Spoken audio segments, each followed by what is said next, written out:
बच्चों, आप लोग कैसे हैं। आशा करते हैं कि आप लोग काफ़ी अच्छे होंगे और एकदम बेहतरीन ढंग से आप परीक्षा की तैयारी में लगे हुए होंगे। और अभी जैसा कि आपका परीक्षा का दौर भी चल रहा है, ठीक है, और हम ये उम्मीद करके चलते हैं कि आपका पहला दिन का जो एग्ज़ाम गया होगा वो काफ़ी अच्छा एग्ज़ाम हो गया होगा भाई, ठीक है। और आज हम बेसिकली बात करेंगे 18 फरवरी के लिए जो आपके मैथ का पेपर है उसमें आने वाले प्रश्नों को आपको किस तरह से सॉल्व करना है उसके बारे में बेसिकली यहाँ पर आपको पूरी जानकारी दी जाएगी। हालांकि भाई इससे पहले भी आपको ऑलरेडी 2-3 से ज़्यादा ही सेट आपको ऑलरेडी मैथ में दिया जा चुका है, ठीक है। उसको अगर आपने नहीं देखा है अभी तक तो भाई इसी वीडियो के डिस्क्रिप्शन में उसका आपको लिंक मिल जाएगा। वहाँ से जाके आप बाकी के मैथ के क्लास को आप देख लीजिएगा, आपको एक बेहतरीन अंक इससे मिलेगा, ठीक है भाई। तो आज का क्लास आपका 18 फरवरी के मैथ के एग्ज़ाम के लिए काफ़ी महत्वपूर्ण होने वाली है, ठीक है। और मोस्ट इम्पोर्टेंट आपका ये आज का ये क्लास है, तो आखिरी तक ज़रूर से बने रहिएगा। और बस एक ही रिक्वेस्ट आपसे है कि वीडियो को अगर आप देख रहे हैं तो भाई पहले वीडियो को लाइक कर दीजिएगा, ठीक है। चैनल पर अगर आप पहली बार आए होंगे तो भाई चैनल को भी सब्सक्राइब जरूर से कर दीजिएगा भाई, ठीक है। देखो, जितने भी अधिकतर बच्चे होते हैं, अधिकतर बच्चों का शिकायत यही रहता है कि सर सब्जेक्टिव क्वेश्चन तो बनाने का तरीका हम सबको पता होता है और उसमें कोई खास दिक्कत होता भी नहीं है, लेकिन ऑब्जेक्टिव क्वेश्चन को टैकल करने का तरीका हमें नहीं पता होता है और बहुत सारे क्वेश्चनों में ज़्यादा समय लग जाता है, या ऑब्जेक्टिव क्वेश्चनों को कैसे बनाना होता है इसमें अधिकतर बच्चों को दिक्कतें आती है। तो आज बात ना करते हुए आज हम बात करेंगे 100 महत्वपूर्ण ऑब्जेक्टिव प्रश्नों के ऊपर जो बिहार बोर्ड में अधिकतर पूछे जाने की संभावना है, ठीक है। और चूंकि इसमें जो मैथ का आपका जो क्वेश्चन पेपर होता है भाई, ठीक है, इसमें पैटर्न जो आपका होता है वो काफ़ी मायने रखता है, इसलिए ध्यान से चीज़ों को आपको समझना है।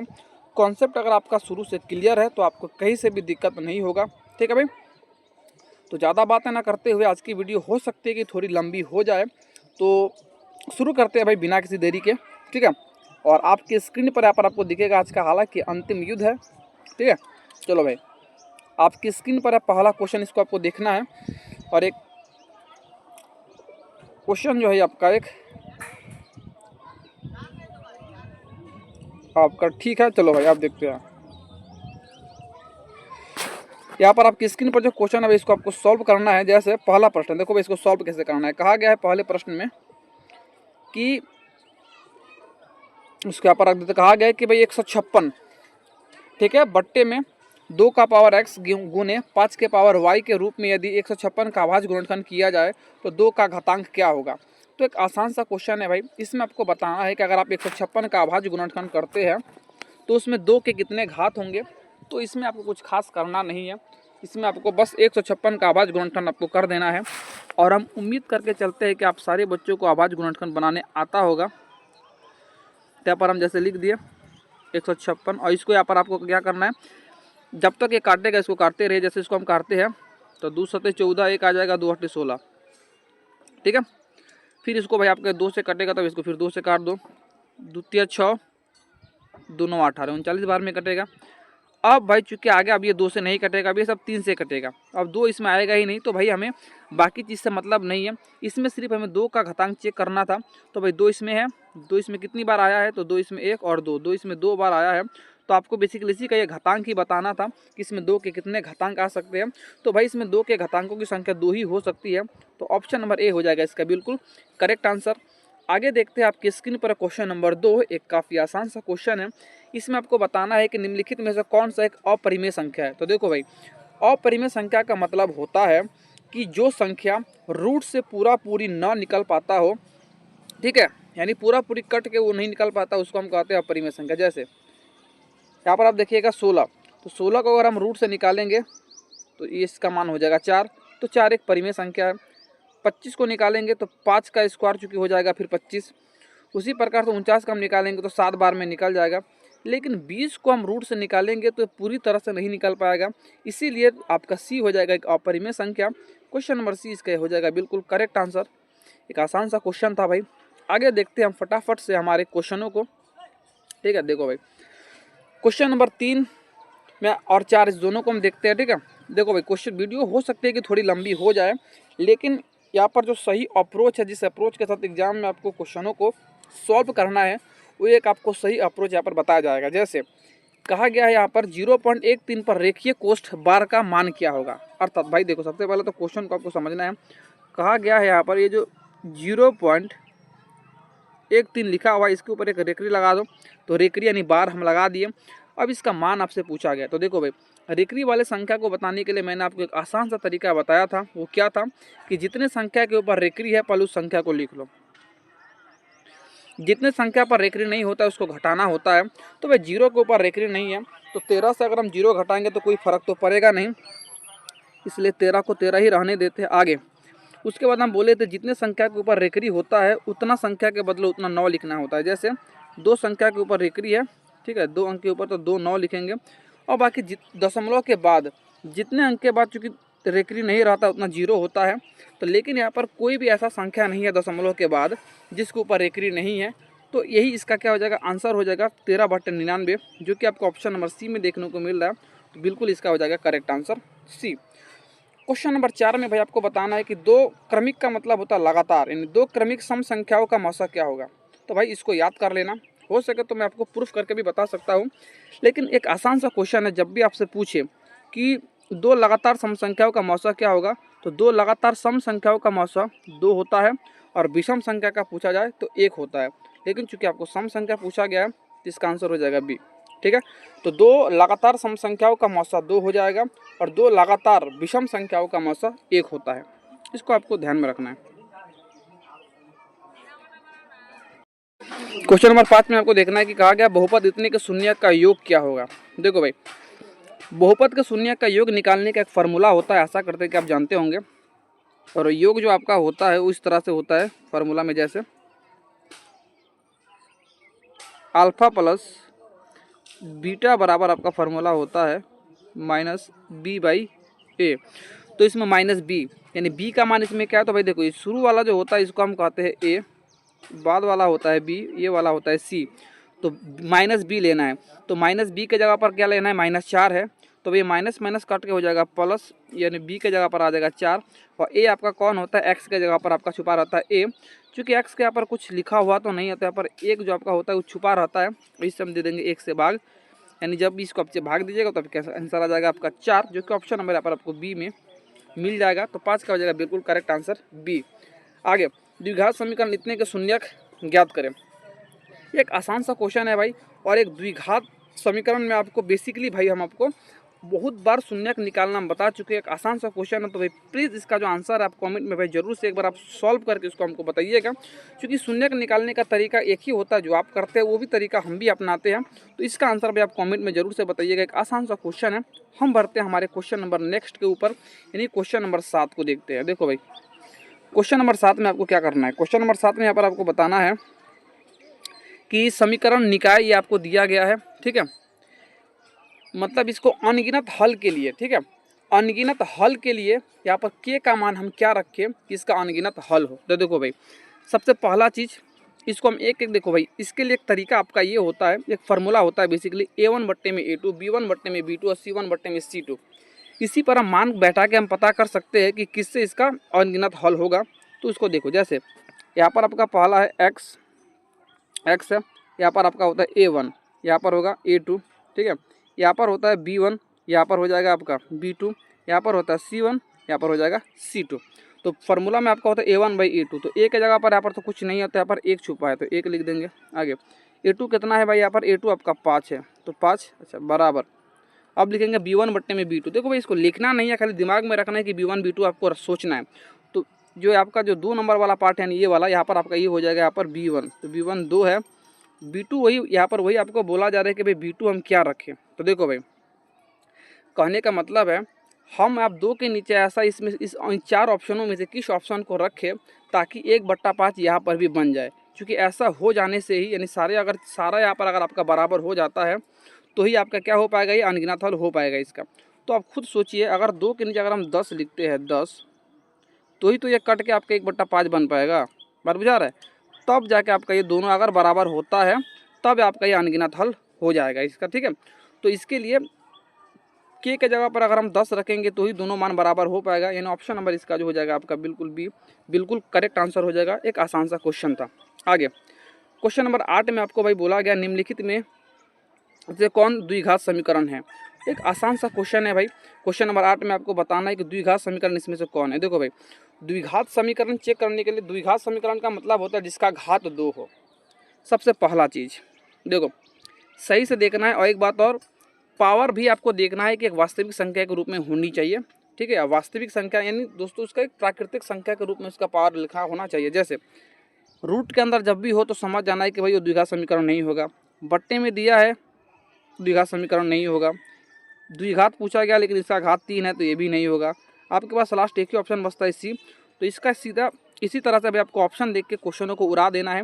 आसान सा क्वेश्चन था, यहाँ पर हो जाता है ख़त्म। देखा भाई, ज़्यादा बातें ना करते हुए देखो भाई, मैथ के क्लास में थोड़ा समय तो आपको लगेगा। ठीक है, और किस अप्रोच के साथ एग्जाम में आपको हल करना है, एकदम बिल्कुल सही अप्रोच यहाँ पर आपको बताया जा रहा है। तो सेम यही वाला अप्रोच आपके एग्जाम हॉल में भाई अपनाना है। अब इस क्वेश्चन में भाई आपको बताना है इसने के मूल समान होने की शर्त क्या है। तो देखो भाई, मूल ज्ञात करने के लिए जो डी बराबर फार्मूला लिखते हैं उसी फार्मूला से आप इसको अप्लाई कीजिए। यहाँ पर इसका आपका मान आपके सामने निकल के आ जाएगा। ठीक है भाई, तो चलो इसको देखते हैं। तो बेसिकली करना आपको क्या है यहाँ पर, तो डी बराबर जो आपका फार्मूला होता है पहले तो उसको लिख लीजिए कि डी बराबर आपका होता है बी स्क्वायर माइनस 4ac लिख दिया। अच्छा, अब बी स्क्वायर में यानी बी का मान ये वाला जो आपका होता है शुरू में, इसको हम कहते हैं बी। ए का मान शुरू वाला जो होता है इसको हम कहते हैं ए, और लास्ट वाला जो आपका होता है इसको हम कहते हैं सी। मान पुट करना है, यहाँ पर आपका आंसर आ जाएगा। जैसे बी स्क्वायर, तो भाई बी यहाँ पर आपका कौन हो जाएगा, यहाँ पर पी जो यहाँ पर आपका है माइनस पी यहाँ पर बेसिकली बी के जगह पर लिखा हुआ है, ये बात आप जानते होंगे। अच्छा, माइनस 4 है तो 4, चूँकि चर अचर के बीच में कोई साइन नहीं रहता तो गुना को हम मान के चलते कि गुना का साइन रहता है। ए का मान कितना है भाई, ए के जगह पर कुछ लिखा हुआ तो नहीं है तो उसको हम मानेंगे 1। ठीक है, आगे सी का मान कितना है, तो भाई सी के जगह पर चूँकि आपका क्या लिखा है, सी के जगह पर यहाँ पर आपको क्यू लिखा हुआ है तो इसको लिख देंगे हम क्यू। ठीक है, और इसको चलो हम करते हैं यहाँ पर आपको सॉल्व। तो पी स्क्वायर हम जैसे करेंगे इसका मान आ जाएगा यहाँ पर आपका पी स्क्वायर। ठीक है, और चूँकि भाई मूल इसको बराबर 0 है तो भाई यहाँ पर आप 0 लिख सकते हैं, कोई दिक्कत नहीं है। पी स्क्वायर है तो पी स्क्वायर, माइनस है तो माइनस, और जैसे इसको हम गुना करेंगे तो यहाँ पर आपका 4 और 1 गुना होकर 4 हो जाएगा। 4 से क्यू में गुना करेंगे आ जाएगा 4 क्यू। बेसिकली पी स्क्वायर इधर आपका किस में है, इधर आपका पी स्क्वायर इधर आपका है। ठीक है, और बेसिकली यहाँ पर आपका पी स्क्वायर माइनस 4q है। तो भाई देखो यहाँ पर आपको करना है कि एक काम करो, -4q इधर आपका किस में है, घटा में है, इधर आ जाएगा तो आपका आ जाएगा प्लस में, और प्लस से आपका हो जाएगा 4q बराबर का बराबर हो जाएगा पी स्क्वायर का हो जाएगा पी स्क्वायर। तो पी स्क्वायर बराबर 4q जिस ऑप्शन में है तो क्वेश्चन नंबर 9 का हो जाएगा बिल्कुल ए। ये आपका जिसको हम सॉल्व करने पर हमारे पास ये वाला आंसर आया है जो कि आपका ऑप्शन नंबर ए में लिखा हुआ है, ये हो जाएगा बिल्कुल आपका करेक्ट आंसर। ठीक है, तो आसान सा क्वेश्चन था, आपको इसी तरह से एग्जाम हॉल में सॉल्व करना है। देखो भाई, अगर हमको सॉल्व करना होता तो काफ़ी जल्दी हो जाता, लेकिन आपको समझाने के लिए थोड़ा समय तो हमको देना होता है इसमें। ठीक है, चीज़ों को एकदम अच्छे से क्लियर करना है भाई। सारे सब्जेक्ट में बेसिकली किसी बच्चे को खास दिक्कत नहीं होता है, लेकिन मैथ के ऑब्जेक्टिव में अधिकतर बच्चों को दिक्कत होता है। तो भाई इस तरीके से आपको बनाना है जो कि मैंने आपको सिखा दिया है। क्वेश्चन नंबर 10, ये भी एक आसान सा क्वेश्चन आपको कहा गया है समानांतर श्रेणी का 10वां पद क्या है। तो देखो भाई, 10वां पद यानी बेसिकली आपको n का मान दिया है। ठीक है, अब आप चूँकि देखो भाई फार्मूला चूँकि आपका होता है पद निकालने के लिए ए एन बराबर A plus n minus 1 into में डी। ठीक है, मान बैठाते जाओ, ये आ गया। देखो भाई, ये उम्मीद करके तो हम चलते हैं कि भाई सारे बच्चों के वाला फार्मूला आता होगा और इसका इम्प्लीमेंटेशन भी आपको आता होगा कि भाई इसका किस तरह से इसका हम उपयोग करते हैं। ठीक है, तो वो आपको आना चाहिए। नहीं आता है तो भाई दुर्भाग्य का बात है कि भाई आपको, लेकिन आना तो चाहिए था। कोई बात नहीं, देखते हैं ए का मान कौन होगा भाई। तो जो शुरू वाला पद आपका होता है इसको हम कहते हैं ए, तो ए हो गया आपका ये plus n minus 1, n minus 1 का मतलब 10, और 10 में से अगर एक घटा देंगे तो आ जाएगा 9, और चूंकि यहाँ पर कुछ नहीं तो गुना है। डी किसको मानते हैं, तो भाई इस सेकंड वाले पद में से फर्स्ट वाले पद को घटाएंगे तो डी आ जाएगा, यानी 7 में से 2 घटाएंगे तो 5 हमारा डी का मान है। तो यहाँ पर लिख देंगे हम 5। आगे सॉल्व करो, 2 है 9 पचे 45, और 45 और 2 आपका कितना हो जाएगा भाई 47, जो कि आपके ऑप्शन नंबर बेसिकली बी में लिखा हुआ है। तो इस तरह से बेसिकली इसको आपको बनाना था। देखो भाई, एग्जाम में कोशिश करना है कि फार्मूला नहीं लिखो, उससे समय का बर्बादी है। ऑब्जेक्टिव क्वेश्चन में फार्मूला नहीं लिखना होता है, सीधे उसको आप मन ही मन उसको तोड़ के जितना जल्दी कर सकते हो कर देना है। आगे क्वेश्चन नंबर 11 में प्रथम 10 विषम संख्याओं का योगफल क्या होगा। अब देखो, बहुत से बच्चे ऐसे होंगे, आप क्या करेंगे इस क्वेश्चन पर, कि कहेगा सर प्रथम 20 संख्याओं का योगफल करना है, तो प्रथम 10 संख्या विषम संख्याओं का योगफल करना है, तो सारे संख्या को लिख के उसका योग निकालने बैठ जाएंगे। तो भाई ऐसा आपको काम बिल्कुल नहीं करना है जिससे रिजल्ट ख़राब हो। इसका एक सिंपल सा मैं आपको ट्रिक बताता हूँ। कितनी भी विषम संख्याओं का अगर आपको योग कहा जाए तो सीधा उस संख्या का स्क्वायर कर देना, वही आपका आंसर है। तो सीधा 10 का स्क्वायर करेंगे तो इसका आंसर आ जाएगा सीधा 100। तो क्वेश्चन नंबर ए हो जाएगा इसका बिल्कुल करेक्ट आंसर। सीधा इस तरह से भी आपको सॉल्व करना है, ठीक है। और ज़्यादा समय यहाँ पर आपको बेसिकली नहीं लेना है, इस तरह से आपको सॉल्व करके आगे बढ़ना रहता है, ठीक है। आगे देखो, अब यहाँ पर आपको क्या कहा गया, देखो sine square 45 plus cos square 45 का मान क्या होता है। तो भाई सारे बच्चों को पता होगा कि sign square theta plus cos square theta बराबर आपका 1 होता है, जो कि आपका ऑप्शन नंबर बी में है। तो इसमें तो भाई किसी को दिक्कत नहीं हुआ होगा, क्योंकि एक आसान सा क्वेश्चन आपका ये था। आगे बढ़ते हैं, क्वेश्चन नंबर 13 की तरफ हम देखते हैं। क्वेश्चन नंबर 13 में यहाँ पर बेसिकली आपको कहा गया है 5 cos थीटा का मान आपको 3 दिया गया है, तो 3 tan थीटा का मान आपको बताना है। ये भी एक आसान सा क्वेश्चन है। देखो इसको सॉल्व करने का मैं आपको तरीका बताता हूँ, सुनना ध्यान से, ठीक है भाई। देखो सबसे पहला चीज़, इसको दोबारा नहीं लिखना, इसको डायरेक्ट यहीं पे हम सॉल्व करते हैं। जैसे cos थीटा दिया हुआ है, इसको हम लिख सकते हैं cos थीटा बराबर का बराबर 3 है तो 3, 5 इधर गुना में नीचे आएगा तो भाग में, ठीक है। और cos थीटा का फॉर्मूला क्या होता है, cos थीटा बराबर होता है b बट्टे में h। बेसिकली आपको b का मान दिया है और h का मान आपको दिया है। यहाँ पर आपको किसका मान आपको निकालना है, तो भाई यहाँ पर आपको मान निकालना है p का, ठीक है। देखो सिंपल सा बात, अब अधिकतर बच्चे क्या करेंगे, वो p का मान निकालने के लिए वो फार्मूला लगाएंगे कि सर p का मान यानी आपको लंब निकालना है, तो लंब बराबर होता है कर्ण स्क्वायर, लंब बराबर आपका होता है रूट अंडर कर्ण स्क्वायर माइनस आधार स्क्वायर। तो उससे आप निकाल सकते हैं। लेकिन भाई देखो उस तरह से आप निकालिएगा तो भी अच्छा है, लेकिन टाइम ज़्यादा लगता हो।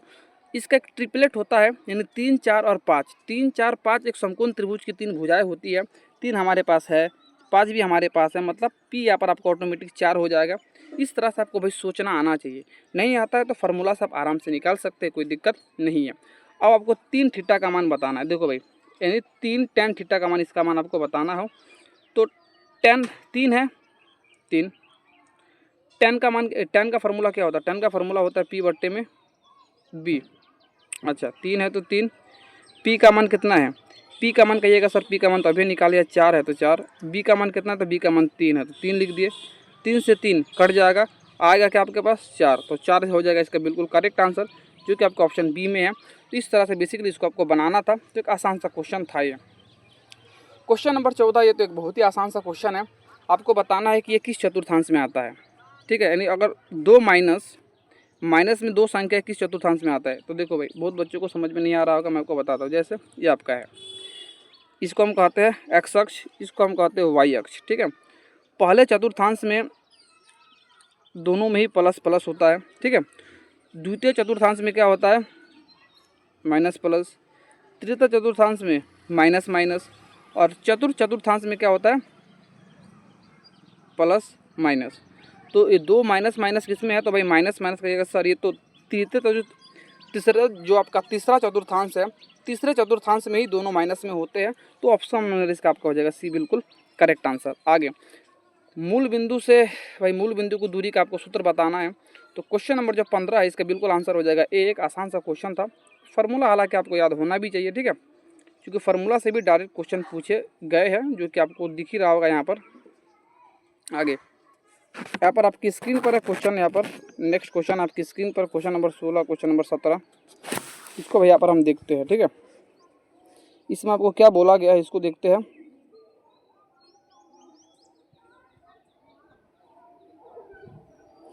कहा गया यदि किसी वृत्त की त्रिज्या दुगुनी कर दी जाए तो पुराने और नए वृत्त के क्षेत्रफल का क्या अनुपात होगा। क्वेश्चन नंबर 16 का हो जाएगा भाई बी, ठीक है। देखो त्रिज्या दुगुनी हो जाएगी, नए और वृत्त, नए जो आपका, देखो पहला जो आपका वृत्त का क्षेत्रफल रहा होगा उसका अनुपात एक ही होगा, लेकिन चूंकि दूसरा वाला जो त्रिज्या दुगुना हो चुका है तो उसका क्षेत्रफल भी दुगुना हो जाएगा, और 2 का दुगुना क्या हो जाएगा 4 हो जाएगा। यानी पहला 1 था और दूसरा का आपका 4 के अनुपात में हो जाएगा।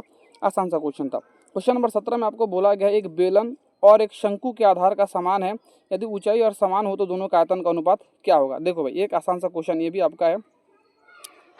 देखो सिंपल सा बात है, क्वेश्चन नंबर 17 को मैं आपको यहाँ पर बना के यहाँ पर आपको बताता हूँ कि बनाना कैसे है।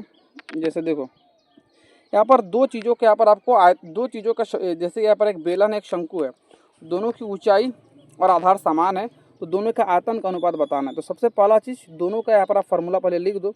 जैसे बेलन का आयतन का फार्मूला होता है पाई आर स्क्वायर एच। एक मिनट, तो बेलन का लिख दो पाई आर स्क्वायर एच। शंकु का आयतन का होता है 1/3 पाई आर स्क्वायर एच।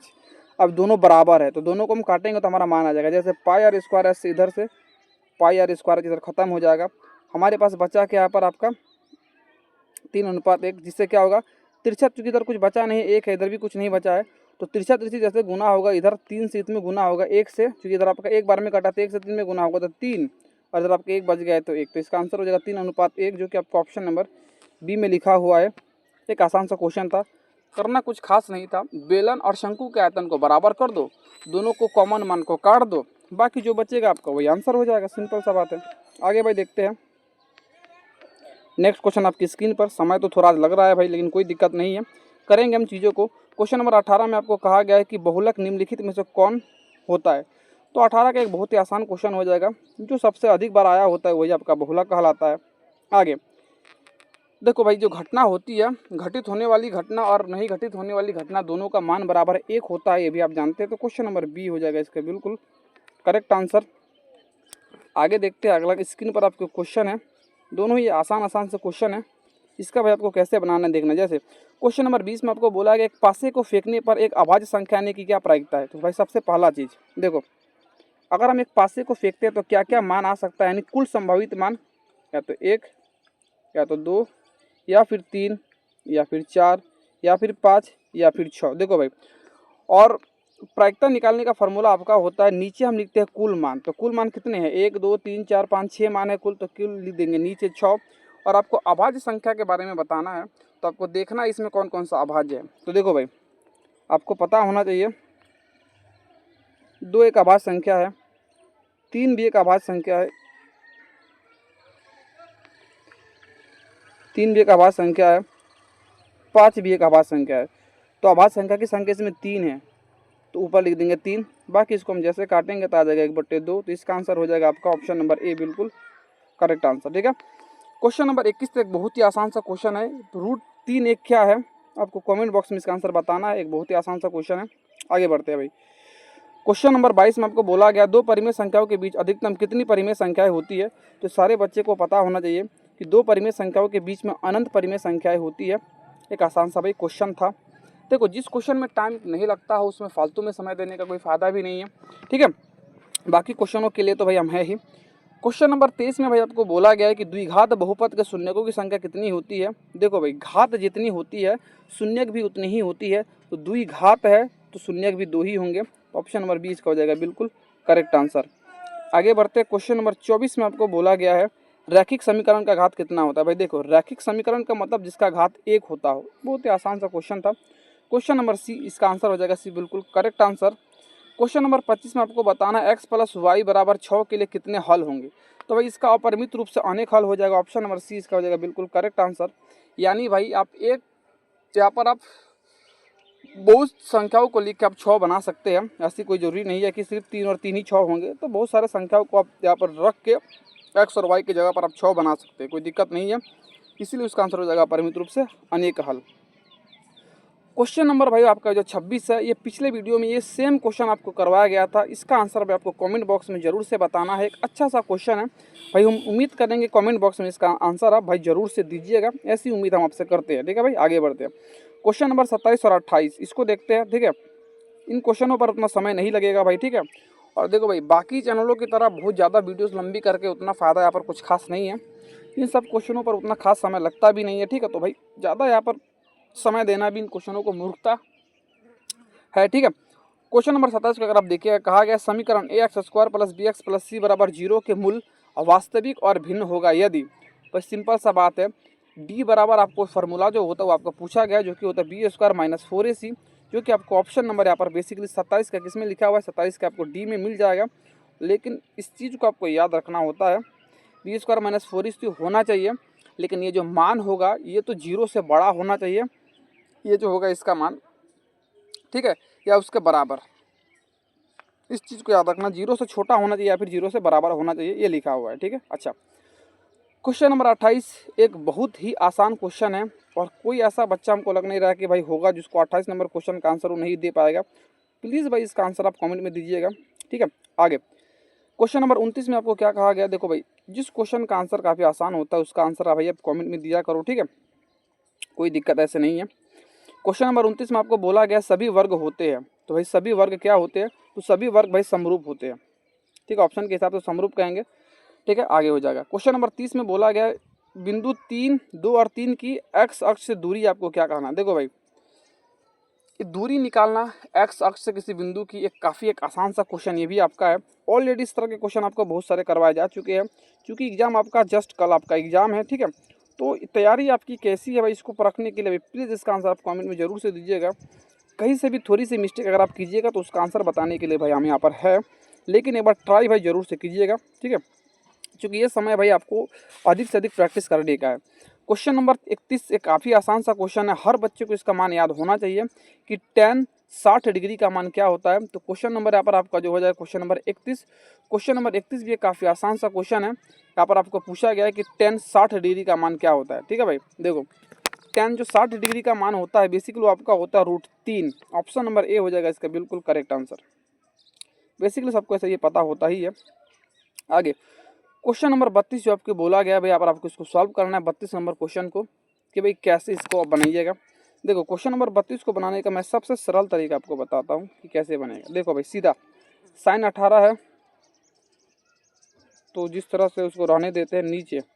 देखो कॉस 72 को हम लिख सकते हैं साइन इंटू 90 डिग्री माइनस 72 है तो 72, ये फार्मूला आपने याद किया भी होगा।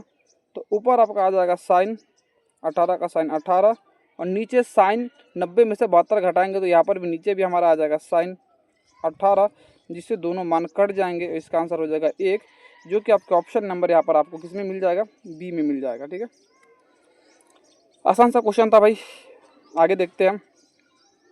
क्वेश्चन नंबर 32 भी एक आसान सा क्वेश्चन है लेकिन पूछा गया क्वेश्चन है, ठीक है। देखो भाई अगर इस वीडियो का अगर आप पूरा देख लेते हैं तो बाकी के मैथ के वीडियोस को भी आप पूरा देख लीजिएगा। एक अच्छा अगर बेहतर रिजल्ट लाना चाहते हैं तो, ठीक है भाई। क्वेश्चन नंबर 33 में आपको बताना है वृत्त की सबसे बड़ी जीवा क्या कहलाती है। इसको भाई याद कर लेना, वृत्त की सबसे बड़ी जीवा उसका व्यास ही होता है, ठीक है, व्यास। तो ऑप्शन नंबर ये, जैसा भाई देखो अगर ये एक वृत्त है, ठीक है, तो इस वृत्त में भाई अनंत जीवाएं हम खींच सकते हैं, लेकिन इसका जो सबसे बड़ा जो आपका जीवा होगा वो सबसे इसका बीच वाला सेंटर में जो आपका व्यास होता है यही होता है, ठीक है, क्योंकि इसकी लंबाई सबसे ज़्यादा होती है। आगे बातें ना करते हुए वृत्त का क्षेत्रफल पूछा गया है भाई, ये तो एक आसान सा क्वेश्चन है। वृत्त का क्षेत्रफल आपका हो जाएगा πr²। आगे बढ़ते हैं। क्वेश्चन नंबर 35 का आंसर कमेंट में भाई जरूर से बताना, गोले का आयतन, ठीक है, ये बहुत एक आसान सा क्वेश्चन है। आगे ठीक है भाई, क्वेश्चन नंबर यहाँ पर आपको 36 में बताना है कि संचयी बारंबारता वक्र क्या कहलाती है। ये क्वेश्चन आपको बहुत बार करवाया जा चुका है, इसका आंसर हो जाएगा त्वरण, ठीक है। आगे क्वेश्चन नंबर 37 में आपको कहना है निश्चित घटना की प्रायिकता क्या होती है। तो हर बच्चे को पता होनी चाहिए कि निश्चित घटना की प्रायिकता 1 होती है। बहुत बार पूछा गया क्वेश्चन है, गलती आपको नहीं करनी है। और सारी चीज़ों को देखो, कुछ कुछ क्वेश्चन मैथ में होते हैं इसको याद करने लायक, कुछ कुछ होते हैं बनाने लायक, तो दोनों चीज़ों को आप ध्यान में रखा करो भाई, ठीक है। और देखो भाई मैं एक आखिरी समय में एक बात मैं आपको बता देना चाहता हूँ कि एग्जाम में कोशिश करें कि ऐसे क्वेश्चनों को टच किया जाए जिसके ऊपर कैलकुलेशन ना के बराबर हो। जैसे इस तरह के क्वेश्चन जो भी मैं आपको अभी बता रहा हूँ, कैलकुलेशन वाले क्वेश्चन को हो सके तो छोड़ देना, क्योंकि भाई 100 आपके पास क्वेश्चन रहते हैं, 50 ही बनाना होता है, तो भाई ऑप्शन बहुत सारे हैं, तो आप अधिक कैलकुलेशन वाले को तरफ ज़्यादा तेज नहीं बनना, उसको छोड़ दीजिएगा तो अच्छा होगा, ठीक है। जैसे इस तरह के क्वेश्चन एक आसान है, इसमें कौन अभाज्य है।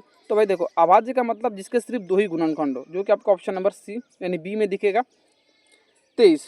2 गुणनखंड का मतलब भाई देखो 23 एकमात्र ऐसा संख्या इस ऑप्शन में से जो कि या तो 1 से कटेगा या 23 से कटेगा, इसके पास सिर्फ 2 ही गुणनखंड है, ठीक है, बाकी नहीं होगा। ये तो बहुत संख्या से भी ये सब कोई नहीं होगा, तो ऑप्शन नंबर इसका हो जाएगा बी बिल्कुल करेक्ट आंसर। पाई कैसी संख्या है भाई, तो हर बच्चे को पता होनी चाहिए, पाई एक अपरिमेय संख्या है। तो देखो भाई इन सब क्वेश्चनों में टाइम नहीं लगता है, जो टाइम लगता है उसमें भाई मैं आपको पहले ही बता देता हूँ कि उस सब क्वेश्चनों पर थोड़ा सा आपको बचना है, उन क्वेश्चनों से, ठीक है। रैखिक बहुपद इतने का शून्य क्या है, क्वेश्चन नंबर 40 का आपको भाई आंसर आपको बताना है क्या हो जाएगा। तो हर बच्चे को पता होना चाहिए कि शून्य का योग हम निकालने के लिए -b/a का इस्तेमाल करते हैं, जो कि आपके ऑप्शन नंबर बी में है। ठीक है भाई, आगे बढ़ते हैं।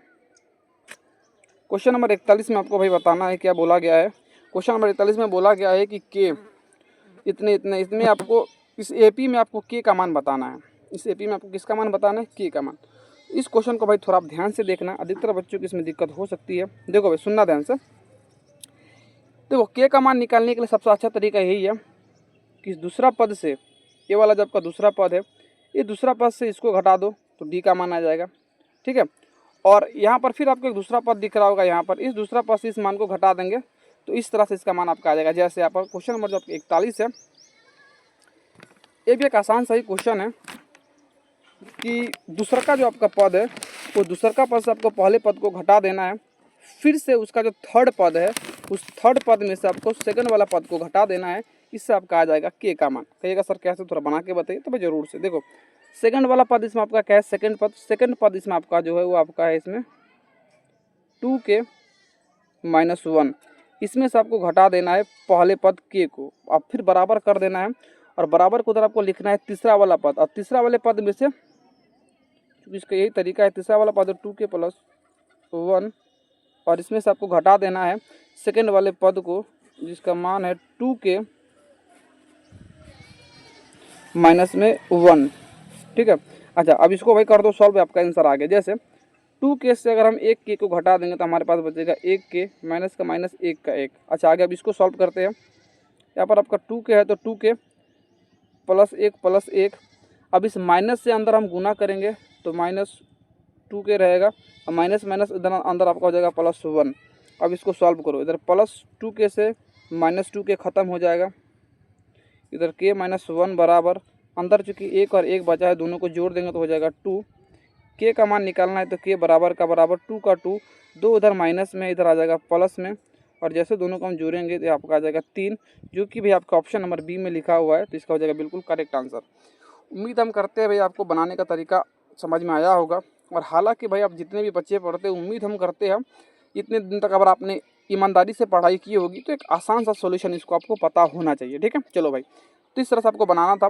क्वेश्चन नंबर 42 में भी आपको बताना है। देखो भाई, कुछ कुछ क्वेश्चनों में समय तो थोड़ा लगता है, तो उम्मीद करना है कि इस तरह के क्वेश्चन को आप ना बनाएं, और पहले आसान आसान चीज़ों को टिक करते हुए आगे बढ़िए। अगर आपके पास ऑप्शन नहीं बचता है तो थोड़ा कैलकुलेशन की तरफ आप जा सकते हैं। ठीक है भाई, चलो भाई, बातें ना करते हुए, वैसे भी वीडियो थोड़ी हो सकती है कि बड़ी हो जाए, तो अंत तक भाई बने रहना। ठीक है, चलो भाई, क्वेश्चन नंबर 42 में आपको बोल रहा है कि sine into 90 degree minus theta किसके बराबर होता है। तो एक आसान सा क्वेश्चन है।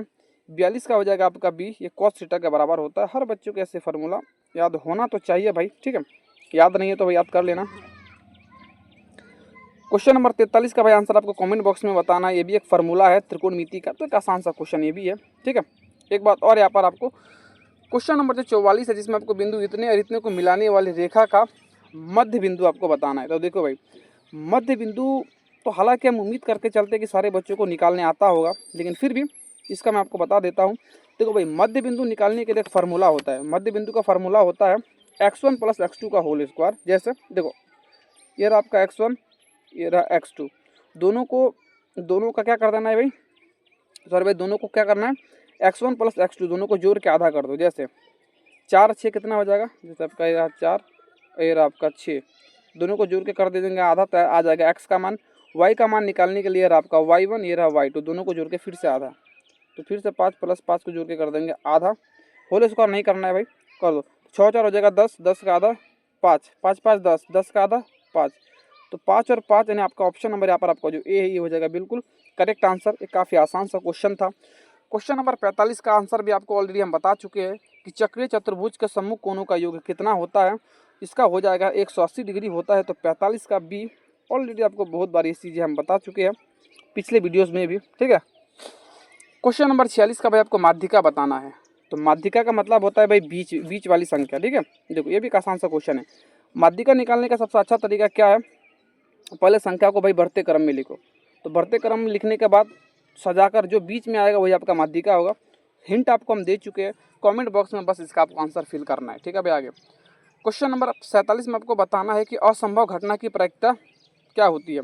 तो भाई देखो क्वेश्चन नंबर, असंभव घटना की प्रायिकता 0 होती है, आपको पता होना चाहिए।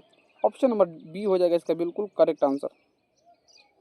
ठीक है, बातें ना करते हुए तेजी में आगे बढ़ते हैं। ठीक है, लगभग हमने आधा बेरा हमारा पार हो चुका है, आधा अभी बाकी है। लगभग 1 घंटे की क्लास होगी और आपकी पूरी क्लास खत्म हो जाएगी। ठीक है भाई, दूसरे चैनल पर इसको 2 घंटे 3 घंटे तक इसको ले जाया जाता है। आप हर बहुत जगह से पढ़ते हो तो भाई इतना आपको पता है, लेकिन भाई हमारा यहाँ पर मकसद है कम समय में अच्छी तैयारी और बेहतर चीज़ आपको दी जाए, बस वही हमारा टारगेट है। तो क्वेश्चन नंबर 48 में कहा गया 10 a किसके बराबर है। क्वेश्चन नंबर 48 का हो जाएगा ए। देखो भाई 10 a बराबर होता है, फॉर्मूला में आपने पढ़ा होगा, कॉट इंटू 10 90 माइनस ए होता है। अगला, अर्धवृत्त का कोण कितने का होता है, ये एक आसान सा क्वेश्चन है। अर्धवृत्त का कोण 90 डिग्री का होता है, ये आपको पता होना चाहिए। ऑप्शन नंबर बी हो जाएगा इसका बिल्कुल करेक्ट आंसर। जिन क्वेश्चनों के ऊपर कुछ खास नहीं है उसको भाई बनाने का कोई फायदा भी नहीं है। क्वेश्चन नंबर 50, द्विघात समीकरण इतने का विविधकार आपको ज्ञात करना है। तो भाई ये भी एक फिर से आसान सा क्वेश्चन आपके पास स्क्रीन पर है। देखो भाई क्वेश्चन आसान है, लेकिन ऐसा नहीं है कि भाई आसान आसान आपको करवाया जा रहा है, क्योंकि भाई पूछा यही सारे क्वेश्चन अधिकतर जाते हैं, तो आपको इसके ऊपर काम करके जाना है। ठीक है, ज़्यादा भारी के चक्कर में भी नहीं रहना है। देखो इसका फार्मूला, यानी आपको डी का मान निकालना है, तो डी का मान बी स्क्वायर माइनस 4ac होता है, मान बैठा दो आ गया। जैसे बी, बीस में कौन होता है, तो भाई बी होता है ए वाला, पहला बीच वाला बी होता है, पहला वाला ए होता है और सेकंड वाला सी होता है। बी स्क्वायर करना है, तो बी का मान कितना, -5, और -5 के स्क्वायर करेंगे तो कितना आएगा, 25 आएगा। आगे 4 है तो भाई 4 लिखेंगे। ए का मान कितना है, कुछ नहीं है तो 1 होगा। सी का मान कितना है, 4 है तो 4 लिखेंगे, बनाओ आप। 5 के स्क्वायर करेंगे 25, और 4 से 4 में गुना करेंगे, 4 चुके 16, 25 में से 16 जाएगा तो 9। Option number C. एक आसान सा क्वेश्चन था। जब भी विविधकर ने डी का मान आपको निकालने के लिए कहा जाए तो डी बराबर बी स्क्वायर माइनस 4ac का फॉर्मूला लगा देना है, आसान से आपके इसका आंसर आ जाएगा। एक आसान सा क्वेश्चन आपका था भाई ये। ठीक है, उतना समय इसमें लगा भी नहीं है। आगे tan थीटा का मान आपको 3 4 दिया है, तो sin थीटा का मान आपको बताना है। देखो भाई इसको बनाने का मैं आपको एक धांसू तरीका सिखाता हूँ। अच्छा भाई देखो बच्चों, जितने भी बच्चे आप वीडियो को देख रहे हैं, एक बात हमको बताना आप कि मैंने आपको एक ट्रिक सिखाया था कि tan थीटा बराबर 3/4 ही दिया है। tan का मान क्या हो जाएगा, तो tan थीटा बराबर फार्मूला होता है p/b। कहेगा सर हाँ होता तो है, फिर कहेगा सर हाँ आपने एक चीज़ और सिखाया था, आपने अगर आपको याद हो कि क्या सिखाया था। मैंने आपको कहा था कि देखो बाबू, हमेशा याद रखना 3 4 और 5 का एक ट्रिपलेट बनता है, यानी अगर आपको कहीं पर 4 5 दिया हो तो फिक्स है अगला मान 3 होगा, 3 4 दिया हो तो फिक्स है कि अगला मान 5 होगा। तो इसमें बोलने का ज़रूरत नहीं है, निकालने का ज़रूरत नहीं है भाई। ठीक है, ये ऑटोमेटिक एच का मान क्या हो जाएगा, यहाँ पर 5 हो जाएगा, हो गया। और साइन थीटा बराबर क्या होता है, तो भाई साइन थीटा का फार्मूला क्या होता है, तो साइन थीटा बराबर यहाँ पर आपका जो फार्मूला होता है, साइन थीटा बराबर p/h होता है। p का मान कितना दिया है, 3 है, h का मान कितना है, 5 है, 3/5 इसका आंसर हो जाएगा ऑप्शन नंबर बी, करेक्ट हो गया। देखो भाई इस तरह से आपके एग्जाम हॉल में सॉल्व करना है। ठीक है, देखो अब जिन बच्चे को डायरेक्ट ट्रिपलेट याद नहीं है, वे बच्चे पहले आप काम कर सकते हैं। कर्ण का मान आपको निकालना था, यानी एच आपको निकालना था, तो एच बराबर √p² प्लस बी स्क्वायर से अगर आप मान निकालते तो फिर भी एच का मान 5 ही आता, और फिर आप उस तरह से बना सकते थे।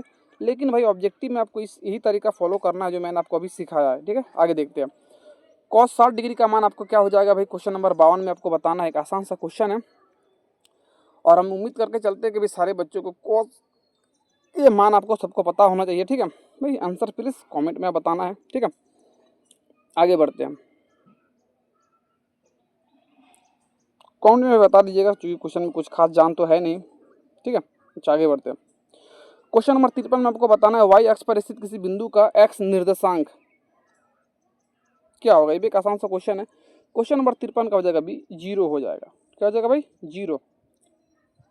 इधर देखो क्वेश्चन नंबर आपका 54 पर, दो वृत्त की त्रिज्याओं का अनुपात इतना है तो उसका क्षेत्रफल का अनुपात क्या होगा। इस तरह के क्वेश्चन पहले भी कराए जा चुके हैं। जो त्रिज्याओं का अनुपात होता है भाई, उसी का स्क्वायर का ही अनुपात आपका क्या हो जाएगा, उसका क्षेत्रफल का अनुपात होता है। तो 2 का स्क्वायर 4, 3 का स्क्वायर 9, खत्म। ठीक है, देखो भाई जिन क्वेश्चनों पर कम समय लगना हो उस पर फालतू में समय व्यर्थ करने का कोई फायदा नहीं है। तेजी में क्वेश्चनों को हम देखते हैं, क्योंकि जिन क्वेश्चनों के ऊपर भाई उतना समय हमें नहीं देना है। ठीक है, सारे क्वेश्चन आसान होते हैं, लेकिन चूंकि यहाँ पर माहौल इस तरह से बनाया जाता है कि भाई बच्चे पहले से ही डर जाते हैं, लेकिन क्वेश्चन ठीक ठाक है, आसान क्वेश्चन है। जैसे बहुलक यहाँ पर आप इसका आपको निकालना है, और बहुलक का फार्मूला क्या होता है आपने याद किया होगा तो आपको याद होगा। क्वेश्चन नंबर 55 का आपको ये हो जाएगा बिल्कुल ए नंबर, ये आपका है बहुलक का फार्मूला, याद कर लेना, याद नहीं है तो इससे आपके सब्जेक्टिव क्वेश्चन भी बनते हैं। क्वेश्चन नंबर 56 भाई एक हलवा सा क्वेश्चन है। क्वेश्चन नंबर 56 कि आपको बहुलक बताना है। 56 को हो जाएगा बी। बहुलक का मतलब होता है भाई सबसे अधिक बार आया हुआ संख्या, जो कि आपको दिख भी रहा होगा कि सबसे अधिक बार 3 आया है। ठीक है, तो भाई इसमें बताने का तो कुछ ज़रूरत है भी नहीं, और इस तरह के क्वेश्चन में समय भी नहीं लगता है। आगे बढ़ते हैं भाई। इन जिन क्वेश्चनों पर समय नहीं लगता है, इसी क्वेश्चन को सबसे पहले एग्जाम हॉल में आपको सुन लेना है कान खोल के। इसी क्वेश्चन को आपके एग्जाम हॉल में सबसे पहले टेकल करना है, इसी क्वेश्चन को सबसे पहले उड़ाना है। ठीक है, उसके बाद ही बाकी क्वेश्चनों पर ध्यान देना है। ठीक है, तब जाकर आप एक मैथ में बेहतर स्कोर कर पाइएगा। देखिए भाई, अधिकतर बच्चों जो होते हैं उसका मैथ में अच्छी रणनीति क्या है उसको यही नहीं पता होता है। ठीक है, और जो कैलकुलेशन वाले क्वेश्चनों के ऊपर वो बच्चे ज़्यादा चल जाते हैं, तो भाई दिक्कत आपको वहीं से शुरू हो जाएगा तब। ठीक है, जो क्वेश्चन जल्दी बनेंगे उसी के ऊपर काम करना है। जैसे कॉट स्क्वायर बराबर फार्मूला क्या होता है, आसान सा क्वेश्चन है। 57 का हो जाएगा ए। कॉसेक स्क्वायर थीटा माइनस 1 होता है। फार्मूला याद किए होंगे तो ठीक है, नहीं किए होंगे तो भाई वही इसी तरह का आपका रिजल्ट भी आएगा। याद लेकिन कर लेना है। ठीक है, जाते जाते एक बार सारे फार्मूला का एक बार रिवाइज आप जरूर से कर लीजिएगा। क्वेश्चन नंबर 58 में शंकु के वक्र पृष्ठ का क्षेत्रफल क्या हो जाएगा। क्वेश्चन नंबर 58 का यहाँ पर बेसिकली आपका हो जाएगा ए पाई आर एल। ठीक है, आगे बढ़ते हैं। अब एक फिर से अच्छा सा क्वेश्चन है लेकिन आसान ही है। इसको क्या कहेंगे कि पी ई और पी नॉट ई का मान क्या होगा। देखो भाई सिंपल सा बात, पी ई और प्लस पी नॉट ई। एक मिनट, ये कहाँ से आ गया। देखो एक P E plus P naught E बराबर होता है 1। जब आपको पी ई का मान 0.0 यहाँ पर बेसिकली 0.5 यहाँ पर आपको दिया है, तो बेसिकली आप लोगों को पी नहीं ई का मान आपको बताना है। यानी क्वेश्चन नंबर 59 जो इसका आंसर हो जाएगा बी। कहेगा सर बी कैसे होगा, अर्थात ये जो 1 है इस 1 में से बेसिकली प्लस में इधर आएगा तो माइनस में 0.05 घट जाएगा। तो अब 1 में से अगर 0.05 को हम घटाएंगे तो 0.95 आपका आ जाएगा। बिल्कुल करेक्ट आंसर। घटाव आपको आता होगा, ये उम्मीद हम करके चलते हैं। आसान से भी क्वेश्चन था, इसको हम देखते हैं आगे। क्वेश्चन नंबर 60 में भाई आपको बोला गया सबसे छोटी अभाज्य और सबसे छोटी भाज्य संख्या का गुणनफल क्या होगा। ये भी एक आसान सा क्वेश्चन है भाई। देखो सबसे छोटी अभाज्य संख्या होती है 2, सबसे छोटी भाज्य संख्या होती है 4, दोनों का गुणनफल 8। क्वेश्चन नंबर 60 का हो जाएगा बी। 60 का हो जाएगा बी। आसान सा क्वेश्चन है। आगे इसका भाई आपको शून्यक बताना है। तो देखो भाई इसका मैं सीधा आपको ट्रिक बताता हूँ, सीधा अप्रोच। जिस बच्चों को समझना हो सीधा समझना। देखो जब भी इस तरह के क्वेश्चन आपको दिया हो x² - 2, x² - 3, x² - 7, x² - 5, तो कुछ नहीं करना है भाई। इसको सीधा अप्रोच चाहिए कि जो संख्या लिखा हुआ है इसको सीधा आप रूट में बंद कर दो, एक प्लस में और एक माइनस में, और सीधे इसका ऑप्शन नंबर बी हो जाएगा बिल्कुल करेक्ट आंसर। 5 लिखा होता तो सीधा √5 प्लस में एक माइनस में लिख देते तो सीधा बन जाता। इस तरह के क्वेश्चन को भी बनाने का सीधा अप्रोच आप याद रखा करो, फालतू में शून्य निकालने का उतना ज़रूरत नहीं है। देखो भाई अगला क्वेश्चन है। देखो भाई रेखाएं संपाती होने के लिए यहाँ पर कौन सा शर्त फॉलो होता है। तो क्वेश्चन नंबर 62 का हो जाएगा सी। यानी ये वाला रूल अब होना चाहिए, संपाती होने के लिए सभी चीज़ें इक्वल होनी चाहिए। फार्मूला आपको याद होगा, ये हम ये उम्मीद करके चलते हैं। अगला क्वेश्चन नंबर 63 भी एक आसान सा क्वेश्चन है। इसका आपको एनवा पद क्या होगा। तो क्वेश्चन नंबर 63 इसका आंसर हो जाएगा ए 2n - 1 हो जाएगा बिल्कुल करेक्ट आंसर। आगे बढ़ते हुए क्वेश्चन में फटाफट से। ठीक है, इस तरह के क्वेश्चन एग्जाम हॉल में अगर आपको देखने को मिलते हैं तो भाई इस तरह के क्वेश्चन को पहले सॉल्व करना है। ठीक है, आगे बढ़ते हैं भाई। देखो सेक 45 का मान। देखो ट्रिग्नोमेट्री में भाई जितने भी मान दिए रहते हैं सारे मान को भी याद कर लेना। एक बेहतरीन रिजल्ट अगर आप लाना चाहते हैं तो, क्योंकि इससे सबसे अधिक इसी से ऑब्जेक्टिव पूछे जाते हैं। ठीक है, तो सेक 45 का मान आपको बेसिकली भाई बताना है कि सेक 45 का मान क्या होगा। तो 64 का हो जाएगा यहाँ पर आपको बेसिकली ए √2। क्वेश्चन नंबर 65 में आपको बताना है वृत्त के केंद्र पर बना कोण कितने डिग्री का होता है। तो क्वेश्चन नंबर 65 के यहाँ पर आपका आंसर हो जाएगा सी 360 डिग्री का कोण बना होता है एक वृत्त पर। क्योंकि एक वृत्त जो होता है यह है आपका वृत्त, बीच में चूँकि आपका केंद्र होता है और इस केंद्र का परिधि आपका पूरा अगर पूरा एक गोल घूम जाए तो भाई ये 360 डिग्री का कोण बनाता है। ठीक है, तो ऑप्शन नंबर इसका हो जाएगा बिल्कुल सी करेक्ट आंसर। एक आसान सा क्वेश्चन था। आगे क्वेश्चन नंबर 66 को देखते हैं भाई क्या बोला गया है। कहा गया है बाह्य बिंदु से वृत्त पर कितनी स्पर्श रेखाएं खींची जा सकती है। एक आसान सा क्वेश्चन है लेकिन भाई याद नहीं है तो रट लो। 66 का हो जाएगा बी। अधिक से अधिक हम 2 ही स्पर्श रेखाएं खींच सकते हैं। ठीक है, याद रखना है। देखो मूल बिंदु का निर्देशांक हर बच्चे को याद होगा, जवान पर हटा होना चाहिए कि 0 0 होता है। ठीक है, उस पर उतना समय नहीं देना था हमें। आगे क्वेश्चन नंबर 68 में आपको बेलन का आयतन बताना है, तो ये भी एक आसान सा क्वेश्चन है। क्वेश्चन नंबर 68 का बेसिकली आपका आंसर हो जाएगा ए पाई आर स्क्वायर एच। क्या हो जाएगा भाई? पाई आर स्क्वायर एच हो जाएगा। याद नहीं है तो याद कर लो, जिन क्वेश्चनों पर समय नहीं लगता है भाई, ठीक है। क्वेश्चन नंबर 69 का आपको बताना है। क्वेश्चन नंबर 69 का आंसर क्या होगा? देखो भाई, माध्य माध्यक और बहुलक के बीच जो संबंध होता है आपका ए नंबर वाला संबंध क्या है? बिल्कुल सही है, इसको याद कर लेना। आसान सा क्वेश्चन आपका था। आगे बढ़ते हैं। देखो, इन क्वेश्चनों के ऊपर उतना समय नहीं लगता है, ठीक है। क्वेश्चन नंबर 70 में कहा गया एक साथ दो सिक्के को उछालने पर कम से कम एक शीर्ष आने की प्रायिकता क्या है, यानी हेड आने की प्रायिकता क्या है? देखो भाई, प्रायिकता के क्वेश्चन हमको लगता है भाई सबसे आसान होते हैं। अगर बच्चे आप समझते हैं तो आसान आपको भी लगेगा। देखो जैसे, अच्छा आप खुद बताइए, अगर हम दो सिक्के को उछालते हैं, क्या क्या मान आ सकते हैं? तो दो सिक्कों को हम उछाले, ठीक है, तो दो सिक्कों को हम उछाले तो भाई सुनना ध्यान से, क्या क्या आ सकता है। जैसे, या तो भाई दोनों सिक्के में टेल टेल आए, दोनों सिक्के में हेड हेड आए, दोनों सिक्के में या तो टेल हेड आए, या दोनों सिक्के में एच या यानी हेड या टेल। ये चार मान उसमें संभव है। चार मान से ज़्यादा नहीं आ सकते, इतने ही मान संभव होते हैं। आपको कम से कम एक हेड आपको बताना है। तो सबसे पहला चीज़ भाई, टोटल मान को हम नीचे लिखते हैं, आपको पता होगा टोटल मान कितने आ सकते हैं। टोटल मान 4 ही हो सकते हैं, तो नीचे आ जाएगा 4।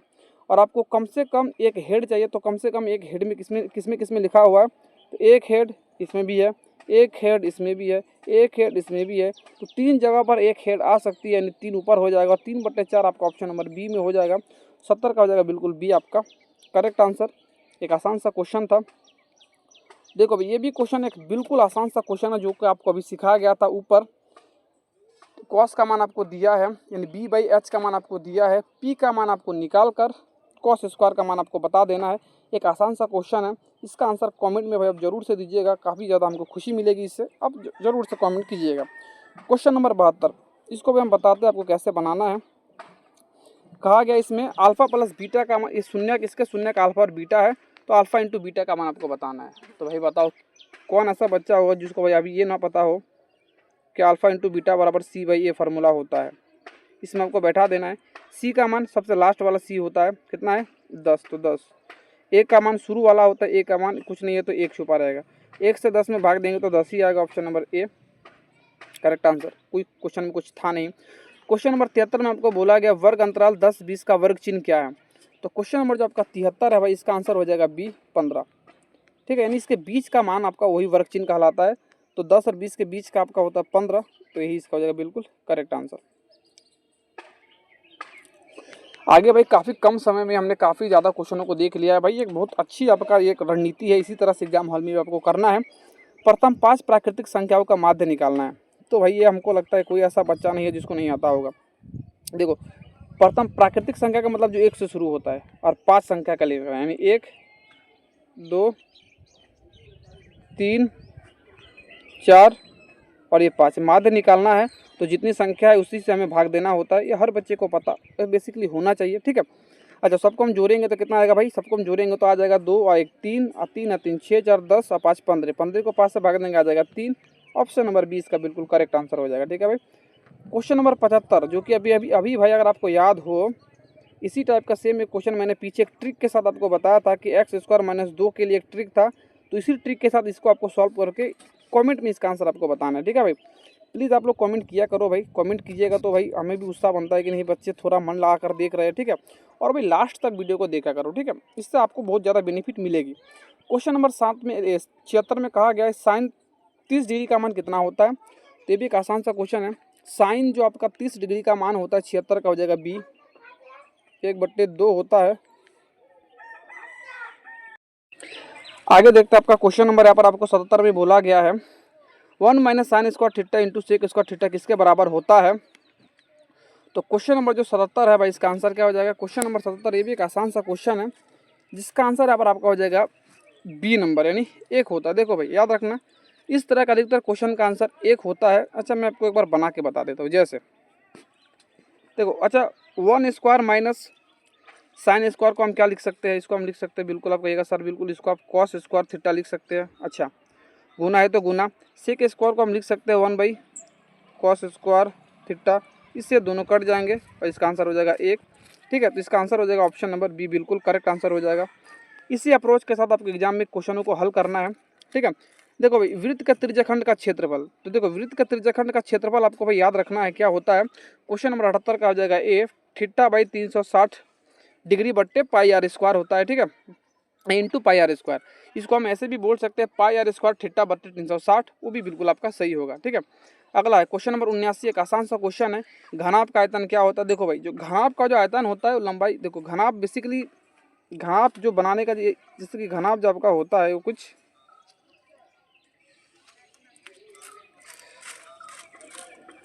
घनाभ कुछ बेसिकली इस टाइप का आपका घनाभ होता है। ठीक है, और घनाभ ये L, ये रहा इसका B, ये रहा इसका H, तीनों को हम गुना कर देंगे तो आपका निकल जाएगा आयतन। इन ऑप्शन नंबर ए हो जाएगा इसका बिल्कुल करेक्ट आंसर। ठीक है, आगे बढ़ते हैं भाई। आपके स्क्रीन नंबर क्वेश्चन नंबर 80 में कहा गया किसी पासे को फेंकने पर 7 आने की प्रायिकता क्या है। तो भाई ये तो आपको मूर्ख बनाया जा रहा है। कहेगा सर कैसे मूर्ख बनाया जा रहा है। तो भाई देखो आप खुद कहिए किसी पासे में 7 आ सकती है क्या भला। कैसे नहीं, भी नहीं, बिल्कुल सर नहीं आ सकती है, क्योंकि भाई देखो एक पासे में 1 से 6 ही तक संख्या होती है, 7 तो आता ही नहीं है। तो सिंपल सा बात है, जो प्रायिकता घटित ही नहीं हो सकती उसका मान 0 होता है। तो इसका ऑप्शन नंबर बी हो जाएगा बिल्कुल करेक्ट आंसर। एक आसान सा क्वेश्चन था। देखो 0/3 का परिमेय रूप क्या है। तो देखो भाई ये तो भाई एक फिर से एक हलवा सा सवाल पूछ दिया गया है। देखो इसको सॉल्व करने का मैं आपको तरीका बता दूँ। जैसे कि 0.3 है, दशमलव को गायब करेंगे, जो एक संख्या दशमलव के बाद में है तो उसके लिए हम 1 पर 1 0 लगा देते हैं। तो इसका आंसर हो जाएगा 3/10, ऑप्शन नंबर ए हो जाएगा बिल्कुल करेक्ट आंसर। देखो ये सारे अप्रोच आपको हम उम्मीद करके चलते हैं कि भाई आपको आता होगा। ठीक है, देखो अगला यहाँ पर आपको इसको शून्य का आपको योग बताना है। ठीक है, तो शून्य का योग बताने का फॉर्मूला भाई सारे बच्चों को आता है। प्लीज़ भाई इसका भी आंसर आप कमेंट में दीजिएगा, एक बहुत ही आसान सा क्वेश्चन है ये। ठीक है, आगे क्वेश्चन नंबर 83 भाई काफ़ी आप जल्दी जल्दी देख रहे हैं चीज़ों को। ठीक है, देखो इसी जल्दी के साथ मेरा ऐसा मानना है कि भाई चीज़ों को करवानी चाहिए बच्चों को। ठीक है, क्योंकि एक फास्ट अप्रोच के साथ बच्चा अगर सीखता है चीज़ों को तो वो भी फास्ट अप्रोच से चीज़ों को एग्जाम में कर पाएगा। ठीक है, तो ये तरीका हमको लगता है कि भाई थोड़ा सा होना चाहिए। और ये किस पाद में आएगा, प्रथम चतुर्थांश द्वितीय तृतीय की चतुर्थ, आपको ऑलरेडी पीछे बताया जा चुका है। इसका भी आंसर आप कमेंट में भाई जरूर से दीजिएगा। आसान सा क्वेश्चन था। क्वेश्चन नंबर 84 में बताना है कि cos 90-1 किसके बराबर होता है। क्वेश्चन नंबर 84 एक आसान से इसका आंसर हो जाएगा इस sin a के बराबर होता है। याद आपको बेसिकली होना चाहिए। ठीक है, आगे अगला है 2 sin 38 बट्टे में cos 52 का मान कितने के बराबर होगा। क्वेश्चन नंबर जो 85 है इसका आंसर हो जाएगा बी, ये 2 के बराबर होगा। ठीक है, अब कहिएगा सर कैसे 2 के बराबर होगा, थोड़ा सा बना के बताइए ना। चलो भाई इसको मैं आपको बना के बताता हूँ कैसे होगा। जैसे 2 है, 2 गुना है तो उसमें देखो गुना है तो उसको भाई गुना आप लिख सकते हैं। अच्छा sin 38 को यहाँ पर हम sin 38 ही रहने देते हैं, कोई दिक्कत ऐसे नहीं है। पीछे आपको एक तरीका हम बोले थे, cos 52 डिग्री को हम लिख सकते हैं sin इंटू 90 डिग्री माइनस 52। तो फिर आखिरकार ये साइन आपका कितना आएगा, साइन फिर से आपका ये 38 ही आ जाएगा, जिससे दोनों कट जाएंगे और मान आपके पास बचेगा 2। इसलिए इसका आंसर हो जाएगा बी नंबर, बिल्कुल करेक्ट आंसर। उम्मीद करते हैं कि भाई आपको समझ में आ गया हो, लेकिन फिर भी कुछ डाउट्स अगर आपके रह जाते हैं तो भाई उसको मैं फिर से दूसरे वीडियो में क्लियर कर दूंगा। हालांकि आज तो ये पॉसिबल नहीं है क्योंकि आखिरी क्लास आपका ये मैथ का है। ठीक है, और इस वीडियो को देखने के बाद बाकी के मैथ की क्लास को अगर आपने नहीं देखा है तो उसको भी ज़रूर से देखिएगा एक अच्छे बेहतर रिजल्ट के लिए। ठीक है, वीडियो के डिस्क्रिप्शन के नीचे उसका लिंक मिल जाएगा सारी वीडियोस का, उसको भी आप देख लीजिएगा। ठीक है, अगर आप हमारे सोशल मीडिया प्लेटफॉर्म यानी व्हाट्सअप चैनल से जुड़ना चाहते हैं तो उसका भी लिंक आपको नीचे मिल जाएगा। जुड़ना हो तो भाई वेलकम है, जुड़ सकते हैं, कोई दिक्कत नहीं है। आगे बढ़ते हैं। क्वेश्चन नंबर 86 में आपको क्या कहा गया, एक पासे को फेंकने पर विषम संख्या आने की क्या प्रायिकता है। तो भाई ये भी फिर से एक हलवा सा सवाल है, देखते हैं भाई इसको। अच्छा, एक पासे को फेंकने पर 1 आ सकता है, 2 आ सकता है, 3 आ सकता है, 4 आ सकता है, 5 आ सकता है, 6 आ सकता है। ठीक है, अच्छा नीचे हम क्या लिखते हैं भाई, नीचे लिख सकते हैं टोटल मान। टोटल मानों की संख्या 6 है तो नीचे 6 लिखेंगे। क्योंकि अब हमको विषम संख्या चाहिए तो विषम इसमें से कौन कौन है उसको देखो, उसी को ऊपर लिखेंगे। जैसे विषम आप कहिएगा सर 1 है, 3 है, 5 है, तो विषम संख्या कितनी है तो कहिएगा सर विषम संख्या इसमें 3 ही है तो ऊपर लिखेंगे 3। जैसे इसको काटेंगे तो 1/2 आपका आ जाएगा, यानी ऑप्शन नंबर यहाँ पर आपका ए हो जाएगा, बिल्कुल करेक्ट आंसर। अगला क्वेश्चन आपकी स्क्रीन पर एक फिर से एक आसान सा क्वेश्चन है, आपको यहाँ पर बताना है कि भाई क्या कहा गया इस क्वेश्चन में। देखो इस दोनों को गुना करके भाई बताना है, एक हलवा सा सवाल है। 10 में 50 से अगर हम 15 में 10 से गुना करेंगे तो रूट अंडर आ जाएगा 150। अच्छा, तो इसको तोड़ना होगा। तो इसको तोड़ेंगे तो भाई कैसे तोड़ सकते हैं इसको हम, तो देखो अगर इसको हम तोड़ते हैं 150 को रूट अंडर में, तो कैसे तोड़ सकते हैं। इसको हम लिख सकते हैं 3 गुने 5 15 और 2 गुने 5 से 10। यहाँ पर आपका ये 5 है, 1 मिनट, यहाँ पर नीचे लिख देते हैं, यहाँ पर 5 है, ठीक है। तो 3 बचे 15 दूने 30 और 30 25 आपका हो जाएगा 150।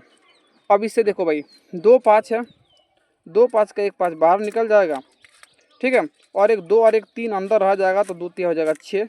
तो हम उम्मीद करके चलते हैं कि आपको ये सब चीज़ आपको आता होगा, क्योंकि आसान आसान सी ये चीज़ें हैं।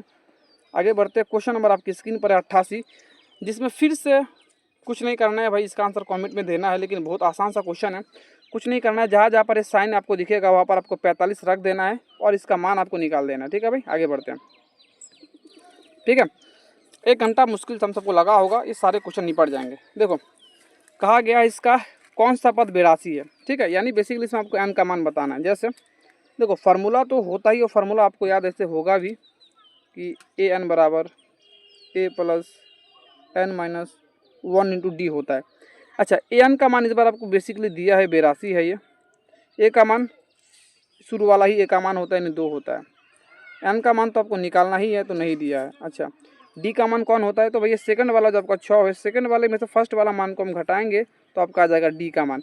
6 में से 2 जाएगा तो 4, 4 ही आपका क्या डी का मान है। अब इसको सॉल्व करो, 82 है तो 82, 2 है तो 2, 4 में से एन में गुना करेंगे तो 4n माइनस 4 से 1 में गुना करेंगे तो 4 हो जाएगा, ठीक है।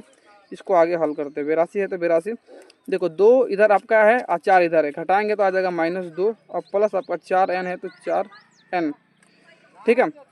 -2 जब इधर आएगा तो प्लस हो जाएगा, यानी 82 और 2 आपका कितना हो जाएगा 84, और इस 84 को आपको बेसिकली 4n से आपको भाग करना है।